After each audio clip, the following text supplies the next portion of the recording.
The night presses close around these stones, as if the darkness itself has drawn nearer to listen.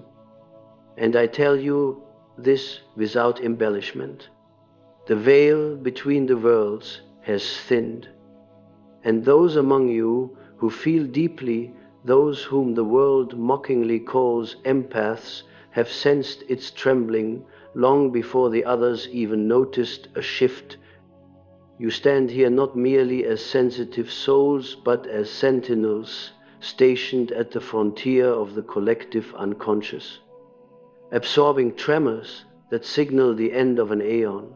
In such turning points, the psyche grows restless, shadows break rank, and ancient archetypes stir as though remembering obligations long dormant.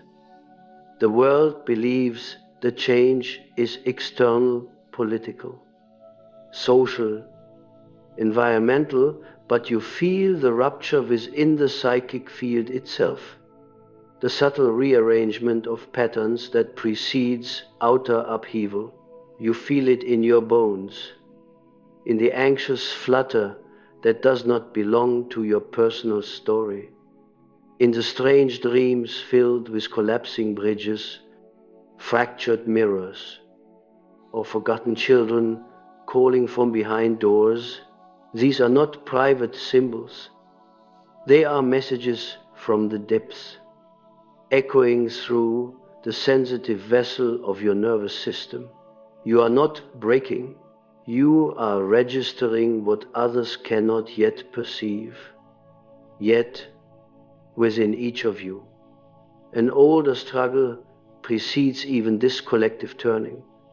The silent erosion of your persona.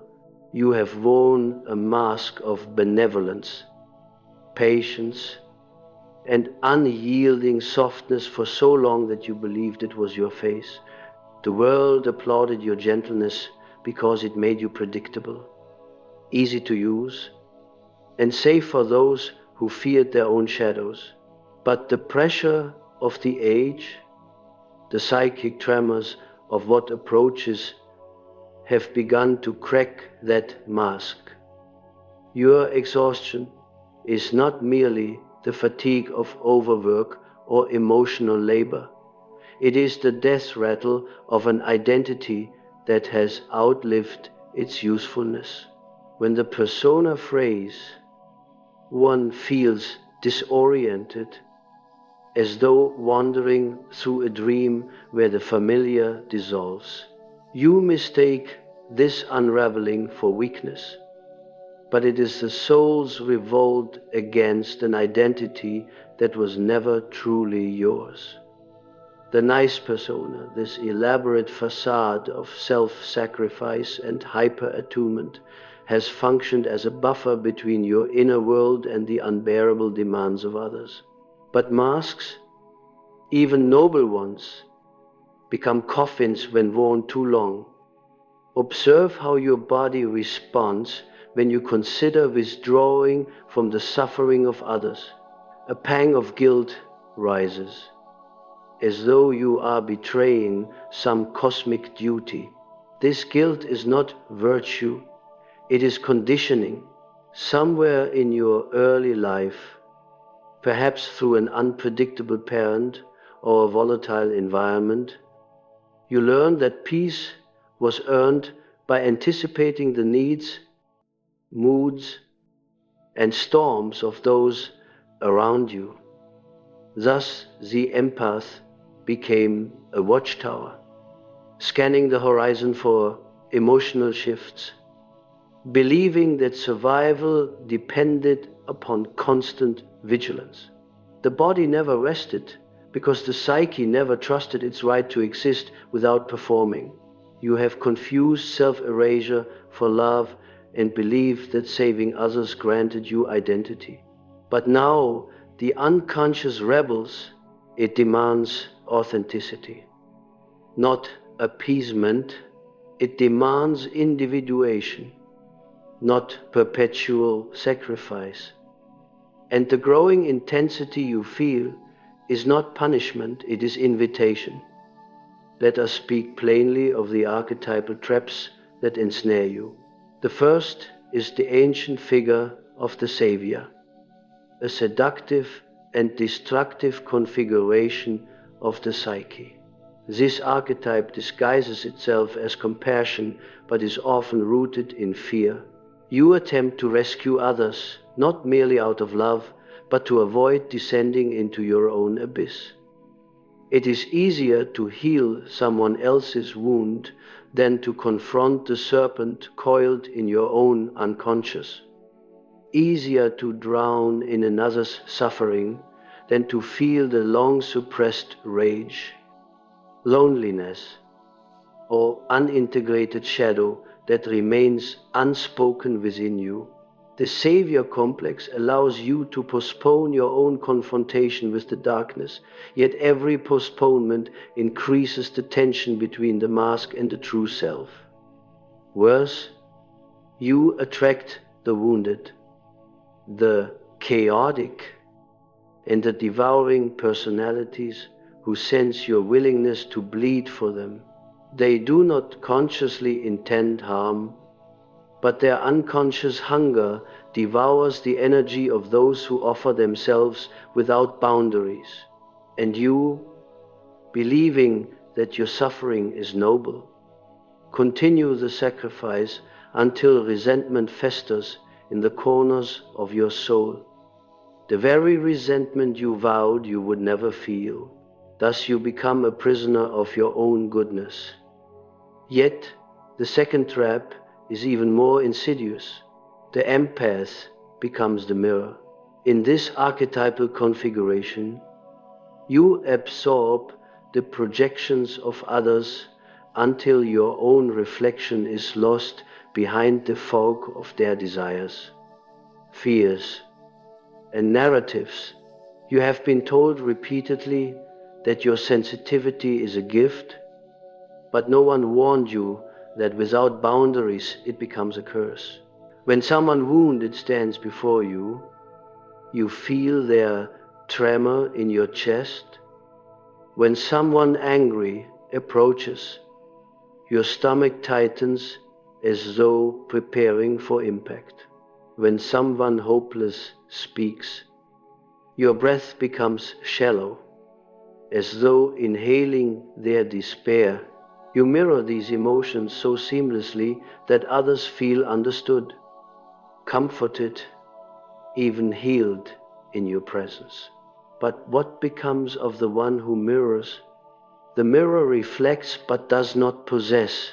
This is why many of you, when left alone, feel hollow, as though you vanish when no one's emotions occupy your inner space.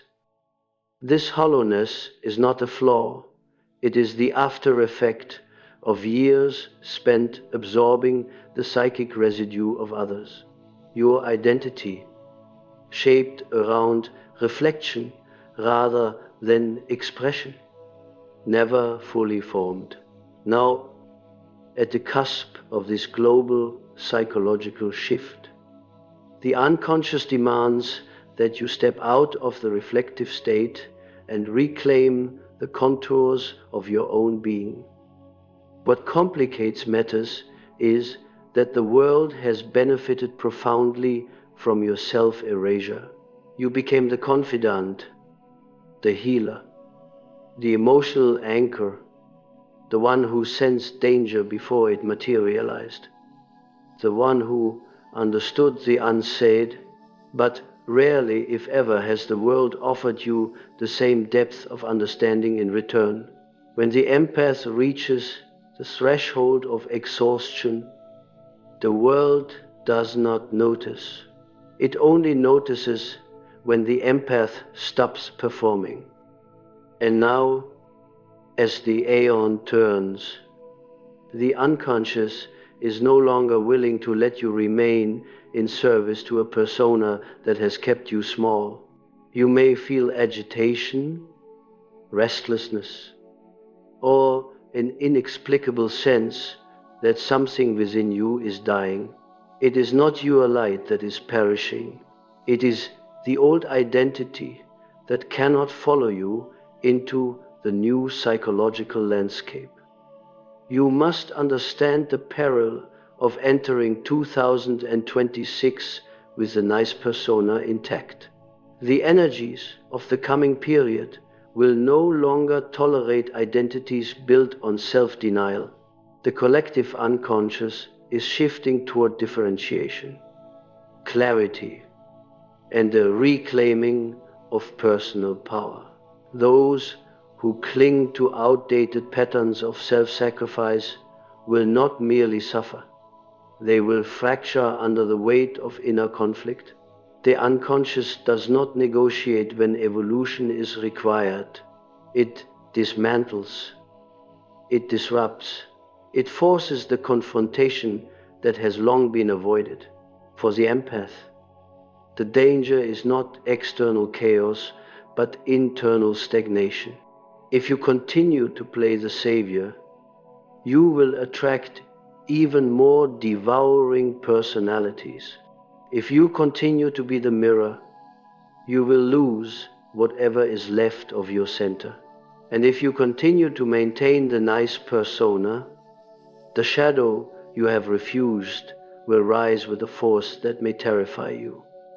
The warning I offer is not prophecy in the mystical sense, but psychological inevitability.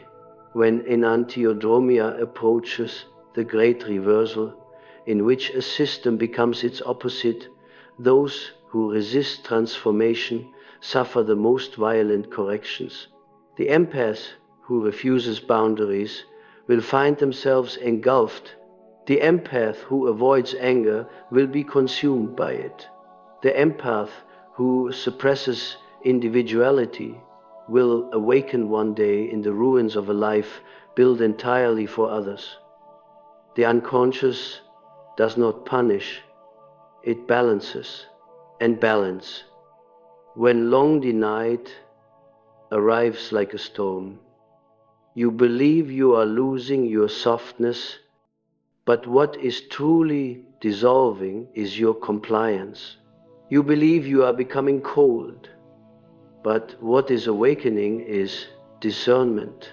You believe you are withdrawing from others, but you are retreating from roles you were never meant to inhabit.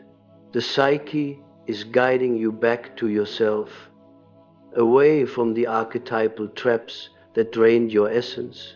This process is not gentle because rebirth seldom is.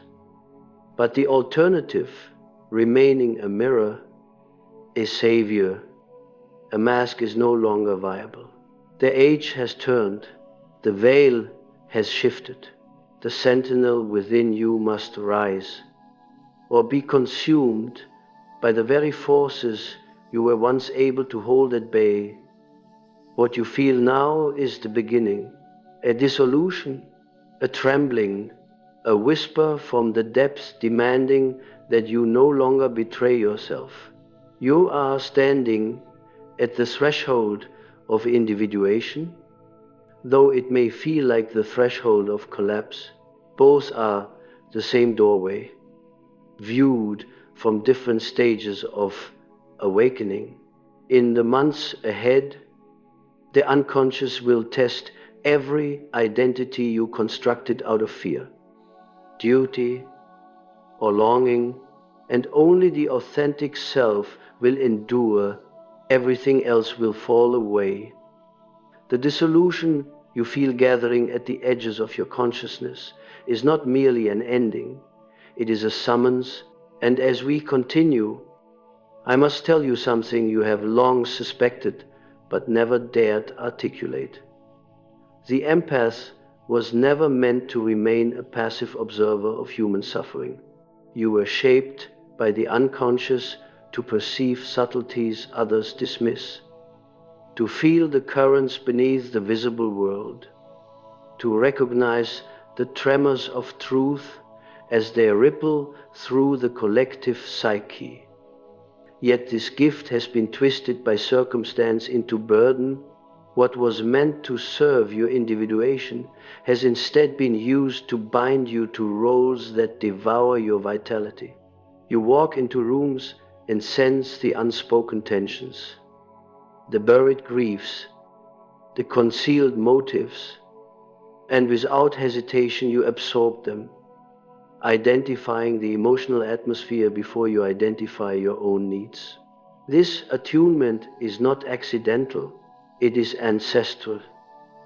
But what has been forgotten, what you must now reclaim, is that the empath was meant to sense, not to serve, to discern, not to dissolve. As 2026 approaches, the tides of psychic energy swell with unusual intensity. The collective unconscious is shedding illusions, and empaths, being porous by nature, are the first to feel the shedding as internal unrest. Dreams become more vivid, more symbolic. Synchronicities multiply. You notice conversations around you carrying a strange hollowness, as though people are speaking from masks rather than souls. You witness the widening gap between truth and performance. This is not paranoia, but perception sharpened by the thinning veil. Many people are still trying to maintain their old narratives, clinging to identities shaped by expectation rather than inner necessity. But you cannot cling in the same way, because your psyche refuses it. The empath's structure is built for fluidity, not rigidity. To hold onto a dying persona is, for you, a form of psychic suffocation. And so the death of the nice persona you are experiencing is not failure, it is metamorphosis, instigated by forces deeper than conscious choice. You must understand how your early environments trained you to monitor others so intensely that you forgot the contours of your own being. Perhaps you grew up in a house where emotional storms erupted without warning. Perhaps love was inconsistent, shifting its form from tenderness to withdrawal, forcing you into hypervigilance. You learned that the safest path was to feel for everyone else before you felt for yourself. This adaptation became your persona, pleasing, attuned, endlessly patient. But what begins as survival eventually calcifies into identity, and the empath becomes trapped in a role that once protected them.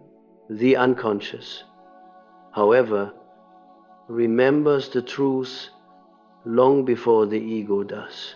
When the old persona becomes too constricting, the psyche initiates an unraveling. It begins subtly, irritation with the same patterns, discomfort in relationships that once felt familiar, an inexplicable desire to retreat from social interactions. But when ignored, these signs amplify. The empath becomes fatigued, scattered, burdened by invisible weights. This exhaustion is not a failure of stamina, it is the unconscious attempting to free you from the mask you outgrew. And now we turn again to the savior archetype, for it is the most deceptive of the traps. Many of you have defined your worth by how much healing you can offer others. But healing becomes corruption when it is used to avoid confronting your own depths. The empath often believes they see the potential in others. They believe they can coax hidden goodness out of broken individuals. But potential is not actuality, and your obsession with what could be blinds you to what is. You pour energy into souls who have no intention of transforming, believing that if you love them enough, they will awaken. This is a projection, your own unrealized self cast onto someone who has neither the capacity nor the desire to meet it. In the process, you lose yourself. You offer compassion to those who have done nothing to earn it. You offer loyalty to those who do not recognize its value. You offer forgiveness to those who repeat the same destructive patterns. And with every sacrifice, you drift further from the path of individuation and deeper into the archetypal trap of martyrdom. You imagine that saving others will redeem your own wounds. But wounds do not heal by proxy. The savior complex births relationships that are unequal, one-sided, and draining, yet you remain in them because they give you identity. You become indispensable in their chaos, and this indispensability feels like purpose. But this purpose is counterfeit. It is an addiction to significance. The unconscious does not reward those who avoid themselves by rescuing others. Eventually, the weight of their dependency becomes unbearable. The empath reaches a breaking point and either collapses into bitterness or awakens into truth. And the truth is simple. You were never responsible for another's transformation. You cannot force individuation upon someone who clings to their own shadow. To continue trying is to sacrifice your soul to an impossible task. Now let us stand again before the mirror. If the savior complex drains you through action, the mirror drains you through identification. Empaths reflect others so seamlessly that many of you have never known where you end and where another begins. You have shaped your identity around the moods of those near you, adapting instinctively to maintain peace or stability. You learn people's emotional rhythms with uncanny precision, predicting their shifts before they articulate them.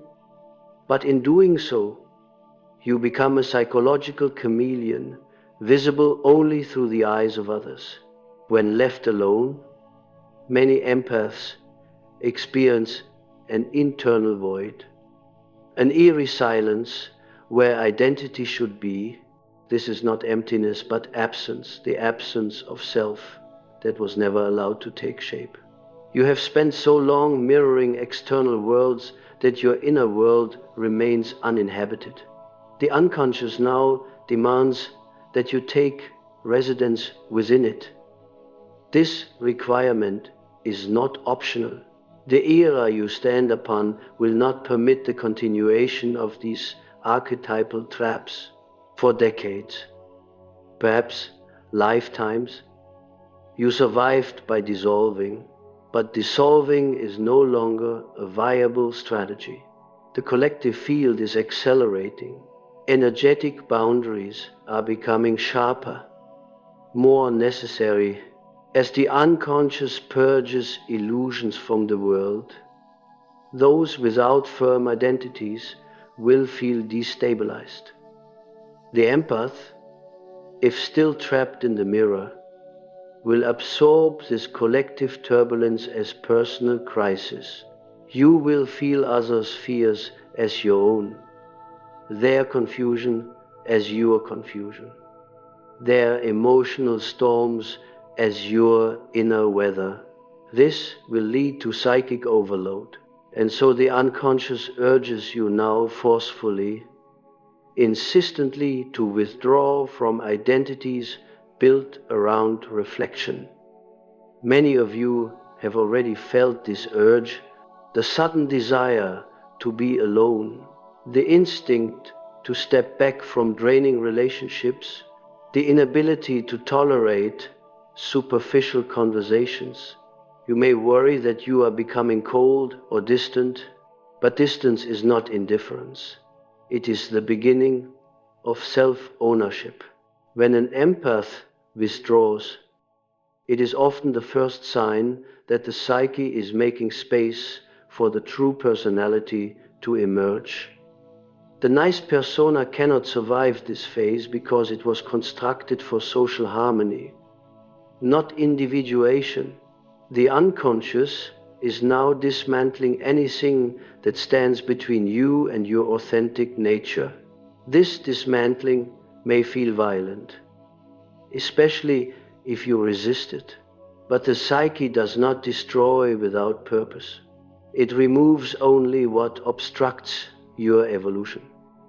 As you cross this threshold, the world around you may react. People who depended on your endless giving may accuse you of changing.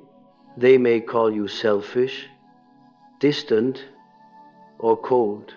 These accusations arise not because you are becoming cruel, but because you are no longer supplying them with the emotional nourishment they once extracted freely. When you stop mirroring, some will feel abandoned. When you stop saving, some will feel threatened. When you stop performing your nice persona, the shadows you once protected them from will surface, but this is not your burden. It never was. That discomfort is not evidence of your wrongdoing. It is evidence that the dynamics between you have shifted from illusion to reality. The warning I give you now is not meant to frighten but to prepare. If you enter 2026 bound to the Savior, the mirror, or the nice persona, you will fracture under the collision between illusion and truth. The unconscious no longer supports these patterns. Those who cling to them will experience what feels like psychological disintegration, panic, confusion, identity loss, emotional volatility, all symptoms of resisting individuation. But those who surrender to the dissolution will find something unexpected, the emergence of a self that has been waiting in silence for decades, perhaps lifetimes. This self does not exist to serve or to mirror. It is sovereign, discerning, anchored. It carries compassion, but not compliance. It carries sensitivity, but not self-erasure. It carries intuition, but not self-sacrifice. And so I tell you this calmly, but with gravity. The empath who refuses to evolve will suffer. The empath who embraces evolution will become powerful. The choice is not external, it is internal. It is the moment you decide that your inner life is no longer secondary. It is the moment you choose to stop leaking energy into unreciprocal relationships. It is the moment you realize you were never meant to save the world, you were meant to become yourself. The moment you decide to become yourself is the moment the old psychic architecture begins to tremble. For nothing threatens the unconscious more profoundly than the awakening of a long suppressed truth. And as we continue, you must understand that part 3 marks a turning point not only in this lecture, but in your inner life. What has dissolved in you was necessary to lose. Now we enter the territory where something long buried begins to rise. Yet its emergence is not gentle. When the empath approaches this phase of awakening, the unconscious often releases what I have called the shadow flood. It is the return of everything you have postponed. Everything you felt you could not afford to feel while you were busy tending to others. The anger you never expressed, the grief you never claimed, the instincts you denied because they did not fit the nice persona. This shadow flood is not punishment, it is restoration. The psyche is reclaiming its exiled children. And so you find yourself in an inner landscape that feels both frightening and strangely familiar. Some of you have begun to experience dreams that are darker, more symbolic, tinged with images of abandoned houses, locked rooms, or animals circling at the edge of consciousness. These dreams are messages from the regions of the psyche you refuse to inhabit while serving as a mirror for others. They are not warnings, they are invitations. The unconscious is showing you the territory of the self you must now explore. But as these contents rise, they collide with the remnants of your niece persona, and the friction becomes unbearable. This is why many empaths at this stage feel confusion, irritability, a longing to withdraw from the world. For the first time, you are feeling your own life without filtering it through someone else's emotions. And this naked contact with your inner reality is overwhelming only because it is unfamiliar, not because it is dangerous. The shadow flood reveals a truth you have long resisted, that your kindness has often been a strategy for survival rather than an expression of authentic virtue. You learned to be gentle because it kept you safe. You learned to be accommodating because it minimized conflict. You learned to be emotionally porous because it allowed you to predict danger. None of these adaptations are inherently wrong, but they become cages when you mistake them for your nature. And now the unconscious is dismantling them with an authority that does not ask for your permission. This dismantling feels like chaos. You are no longer able to tolerate the people who drain you. You are no longer able to smile through discomfort. You are no longer able to silence your intuition. The persona that once ensured harmony now suffocates you. This is the beginning of individuation, the revolt of the true self against the false identity built around survival. As the shadow rises, a strange reversal occurs. You begin to see the people in your life with unsettling clarity. The ones you believed you had to save reveal themselves as resistant to change. The ones you mirrored for years show you that they never truly saw you. The ones who depended on your softness become uneasy when they sense your boundaries forming. You are not imagining this shift. When an empath begins to reclaim their inner world, the dynamics of every relationship change instantly. The unconscious communicates not only within you but through you. As your psychic field strengthens, those who once used your openness as refuge now sense a kind of invisible wall, something they cannot articulate but undeniably feel. This is the emergence of your autonomous self, and it sends tremors through every bond built upon your previous self-abandonment. In this phase, many empaths encounter a sudden and profound loneliness, not because they lack people around them, but because they are finally withdrawing their energy from relationships built on asymmetry. You look around and realize how few connections were truly mutual, how many of your friendships depended on your listening rather than your speaking, how many relationships rested on your healing rather than your being. You begin to see how you became the emotional scaffolding for others, and how little scaffolding was ever offered to you in return.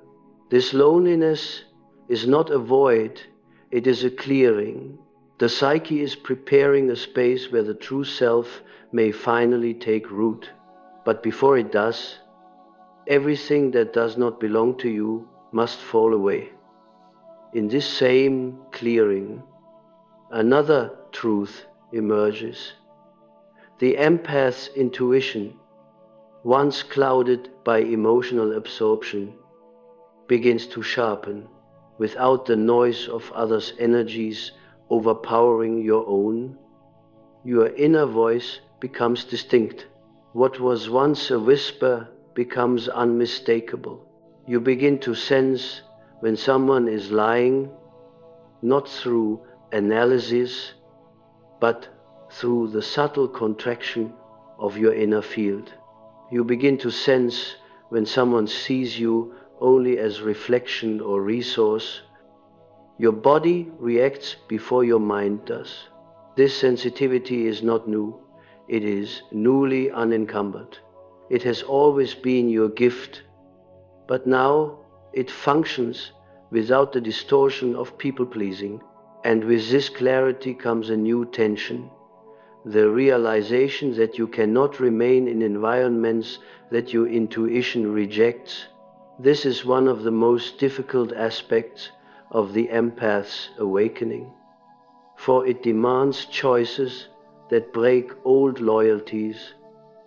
You must leave certain roles, certain relationships, certain emotional ecosystems. The unconscious will not allow you to return to them. The bridge behind you has burned, though you did not set the fire. The more you honor this intuition, the more your psychic center strengthens. You begin to feel something you have not felt in years, perhaps ever. A sense of internal solidity, a quietness that does not come from suppressing emotion, but from no longer carrying emotions that are not yours. This quietness is the birthplace of sovereignty. Yet, even as sovereignty emerges, shadows continue to rise. You find yourself wrestling with guilt, shame, or doubt. Am I abandoning people? Am I becoming selfish? Am I losing my compassion? These questions come not from your soul, but from the collapsing persona. The nice persona is fighting for its life. It knows that once you step fully into your authentic self, it becomes irrelevant, and so it clings, weaponizing your old wounds. But you must not succumb. Compassion is not the same as self-sacrifice. Boundaries are not cruelty. Withdrawal is not desertion. You are not becoming cold, you are ceasing to be exploited. During this stage, many empaths experience enantiodromia, the great psychic reversal, in which a long-suppressed quality becomes its opposite. You may feel bursts of anger that frighten you. You may feel an assertiveness that shocks you. You may feel a desire for solitude that puzzles those who once relied on your constant presence. Do not mistake this reversal for regression. The psyche is restoring qualities you exiled because they did not fit the persona: assertiveness, discernment, instinct, self-preservation. These qualities are not shadows. They are strengths, corrupted by neglect. Without them, compassion collapses into martyrdom, and sensitivity becomes enslavement. With them, compassion becomes wise, and sensitivity becomes power. And now we approach the deepest truth of this phase. Your awakening is not merely personal, it is archetypal. The empath is not an accident of temperament, but an expression of a specific psychic pattern within the collective unconscious. When the world is on the cusp of transformation, the empaths awaken first, because they are attuned to the subtle shifts that precede collective change. You are not waking up because your life is collapsing. Your life is collapsing because you are waking up. Individuation is underway, and the structures built on self-abandonment cannot withstand the presence of the true self. The world around you senses this. Whether consciously or not, some will retreat because they cannot manipulate you anymore. Some will attack because your authenticity exposes their own illusions. Some will cling because your withdrawal threatens their stability. And a rare few, very rare, will honor your transformation without demanding anything from you. These are the individuals who belong in the next phase of your life. You must now understand why 2026 holds such significance. It is not a mystical prophecy, but a psychological inevitability. The collective unconscious is entering a cycle where clarity and boundary become essential for survival. The empath, who still operates without boundaries, will not navigate this terrain safely. The energies of the era demand differentiation.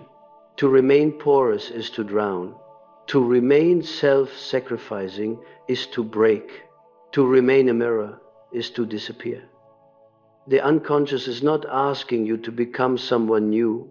It is asking you to stop abandoning who you have always been. And so the loneliness you feel is the silence before emergence. The confusion is the mind losing its illusions. The boundaries forming in you are not walls but doors, doors through which the true self will soon walk. Everything that feels like collapse is preparation. Everything that feels like loss is clearing. Everything that feels like death is transformation disguised. You are not losing yourself. You are returning to yourself. The return to yourself begins not with triumph, but with a trembling, a subtle recognition that something ancient, long buried beneath layers of compliance and emotional labor, has begun to rise. And now, as we enter the final movement of this magnum opus, you must understand that part 4 is not merely a continuation, but a culmination.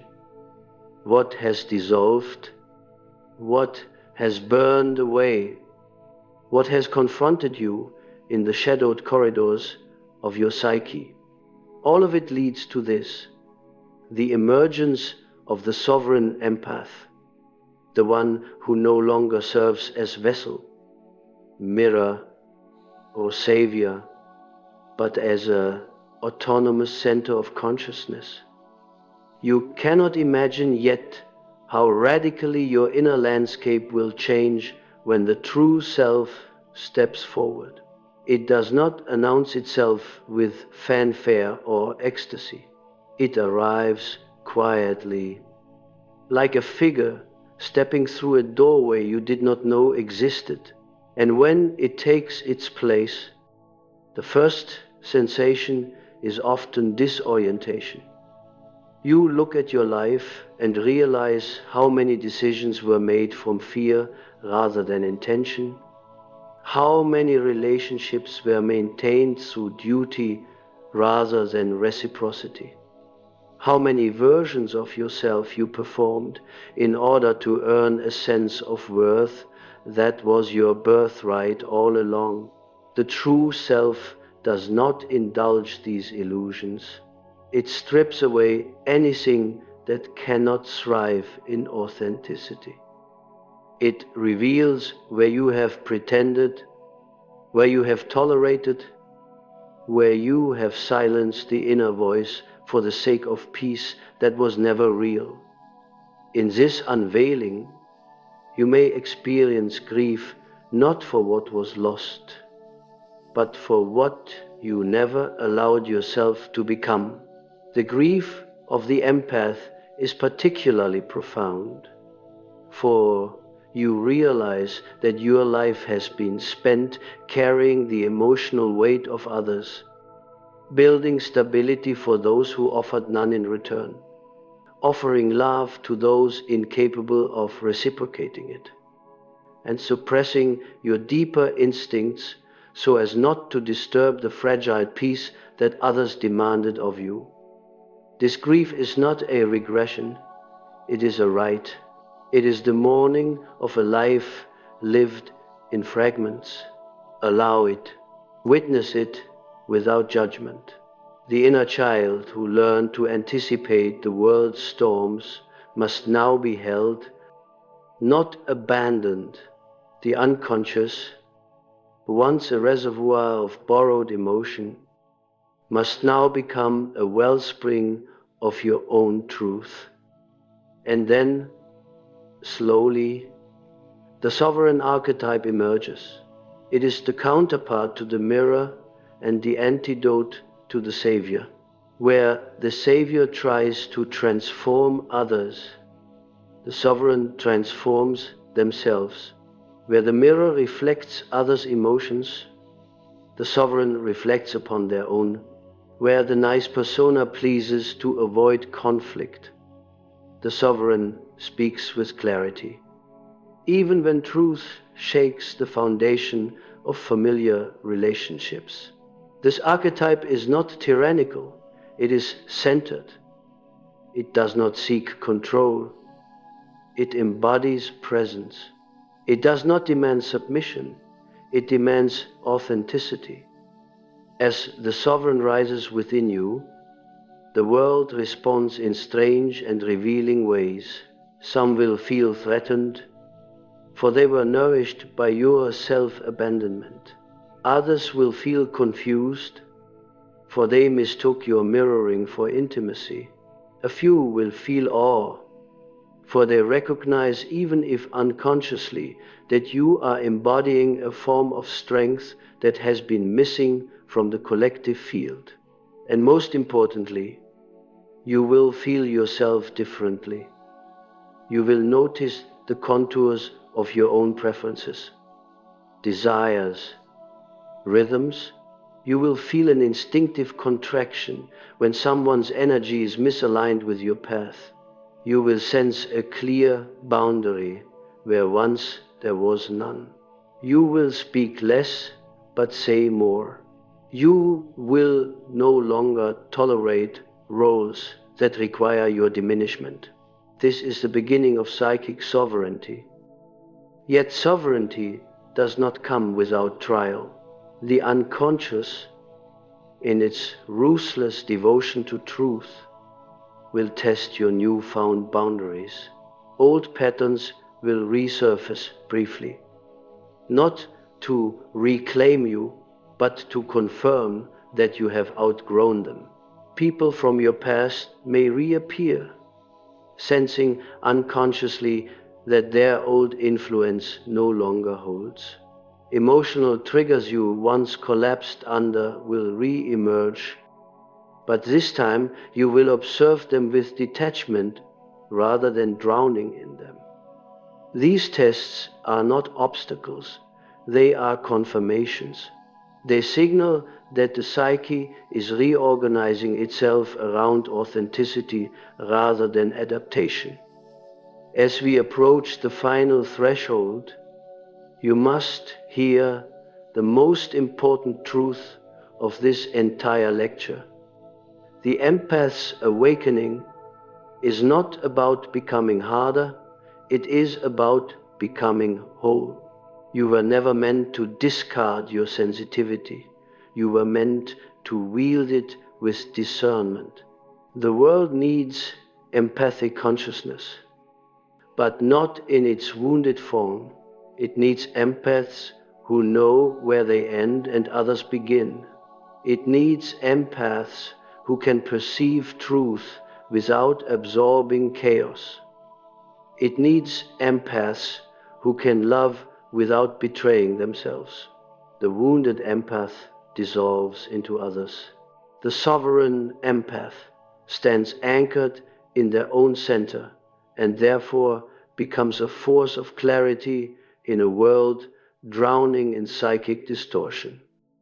The year 2026 marks a global pivot, not because of prophecy, but because the unconscious of humanity is shifting.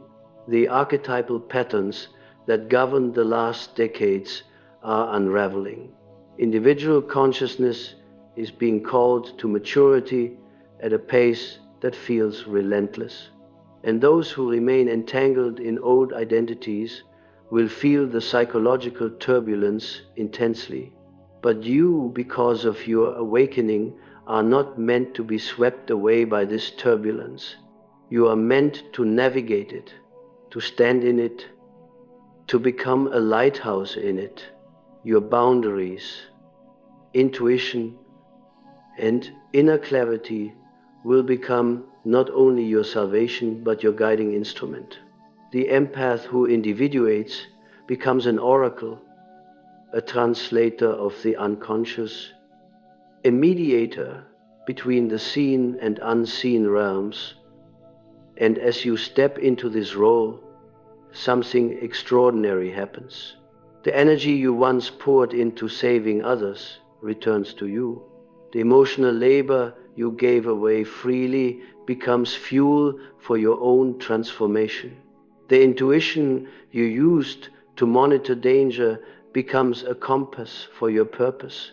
The sensitivity you once considered a burden becomes a sacred instrument. What once felt like fragmentation becomes alignment. What once felt like collapse becomes rebirth. And the loneliness that haunted your awakening softens into a profound solitude, a sanctuary where your true nature can breathe. You will begin to notice synchronicities that confirm your path, dreams that clarify your next steps, encounters that align with your inner transformation, opportunities that appear only after you release what no longer belongs to your life. This is the phase where the unconscious collaborates with your conscious intention. Individuation is no longer a battle, it becomes a partnership. You are no longer merely responding to the world, you are shaping your relationship to it.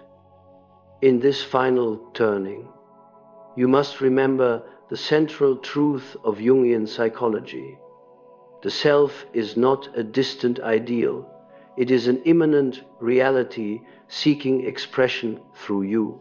Your awakening is its emergence. Your exhaustion was its signal. Your boundaries are its architecture. Your sovereignty is its unfolding. What remains now is not to understand these truths, but to embody them. To walk into the world not as a mirror or a healer of others' wounds, but as the custodian of your own psychic life. And so I leave you with this. You were never meant to remain small. You were never meant to spend your life dissolving into the needs of others. You were never meant to silence your intuition, your anger, your longing, or your truth. You were meant to incarnate your entire self, to stand where your shadow and your light converge, to speak with the authority of your own experience, to love without losing yourself, and to walk into the new aeon as one who has remembered their origin. This is the empath awakened. This is the empath sovereign. This is the empath who returns to themselves and, in doing so, becomes a force the world can no longer overlook or misuse. The veil has thinned, the aeon is turning. You are ready,